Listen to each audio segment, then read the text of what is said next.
So here is an up-close view of these diamond drill bits. Here's what the tip looks like.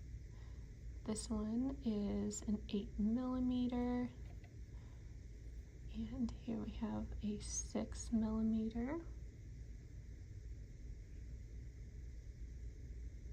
They feel really good quality. They're heavy duty. They come in this case to keep them protected and safe. They're for ceramic tile, porcelain tile, marble, and granite. And then it kind of shows you right there, start drilling on a 45-degree angle, return drill bit to 90 and drill in a circular motion. Right there, and it says to not use an impact or hammer mode. And then these had a little, like, came with a little bit of foam in there, but I just